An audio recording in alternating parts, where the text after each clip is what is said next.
নতুন সরকারের দায়িত্ব গ্রহণের পর স্বরাষ্ট্র মন্ত্রণালয় থেকে আইনশৃঙ্খলা পরিস্থিতির দৃশ্যমান উন্নতির দাবি করা হলেও মাঠ পর্যায়ের চিত্র এখনও উদ্বেগজনক। সারা দেশে চুরি, ডাকাতি, ছিনতাই, বাকবিতণ্ডা, আধিপত্য বিস্তার, ধর্মীয় অবমাননা সহ নানা অভিযোগে গত ৩ মাসে গণপিটুনি ও মব সহিংসতার ৮৮টি ঘটনায় ৪৯ জন নিহত ও ৮০ জন আহত হয়েছেন, যা সাধারণ মানুষের জন্য চরম উদ্বেগের কারণ হয়ে দাঁড়িয়েছে। একটা জন আকাঙ্ক্ষা ছিল যে আমরা হয়তো সব কিছু থেকে পরিত্রাণ পেয়ে এখন স্বাস্থ্য সুন্দরভাবে সামনের দিকে এগিয়ে যেতে চাচ্ছি, কিন্তু এটা সম্ভব হচ্ছে না, কারণ আমাদের সমন্বয় সাধনের দরকার। মানবাধিকার সংস্কৃতি ফাউন্ডেশন MSF এর তথ্যমতে 2026-এ গণপিটুনির 28টি ঘটনায় 21 জন নিহত হয়েছে। 2026 সালেও নারী ও শিশু নির্যাতনের ঘটনা উদ্বেগজনক হারে বেড়েছে।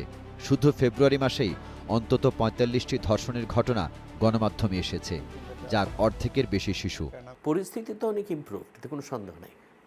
জুলাই পরবর্তী 5 তারিখের পরবর্তী যেভাবে মব ভায়োলেন্স ছড়াই গেছিল সারা দেশে, ওই পরিস্থিতি তো এখন নাই। হ্যাঁ, কিন্তু বিচ্ছিন্নভাবে কিছু ঘটছে, এটা ঘটবেই। পাবনায় দাদিকে হত্যা করে কিশোরী নাতনিকে ফসলের ক্ষেতে টেনে নিয়ে ধর্ষণ ও হত্যা করা হয়। সীতাকুণ্ডে 7 বছরের শিশুকে যৌন সহিংসতার পর গলা কেটে দেয়া হয়। 1.5 দিন লড়াইয়ের পর হাসপাতালে মারা যায় শিশুটি। গত 3 মার্চ সেহরির সময় কক্সবাজারের উখিয়ায় বাড়িতে ঢুকে গৃহবধূকে দলবদ্ধ ধর্ষণ করা হলে ঘটনাস্থলেই তার মৃত্যু হয়, যা একটি সভ্য সমাজকে কলঙ্কিত ও লজ্জিত করেছে। আমি বারবার যেটা বলি, এক্সিকিউটিভ, লেজিসলেটিভ এবং জুডিশিয়ারি।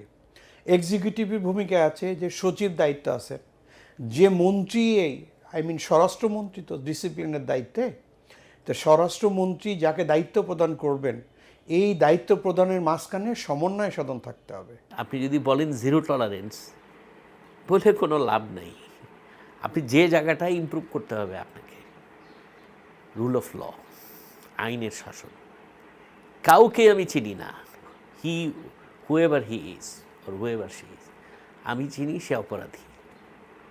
আপনি যখন ওই জায়গায় যত বেশি ইমপ্রুভ করবেন নিজের, তত বেশি সুশাসন দেশে আসবে।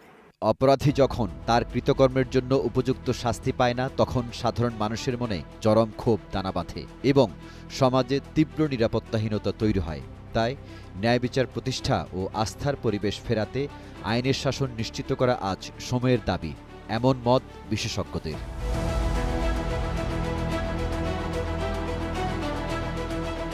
S M Zia, Green News, Dhaka.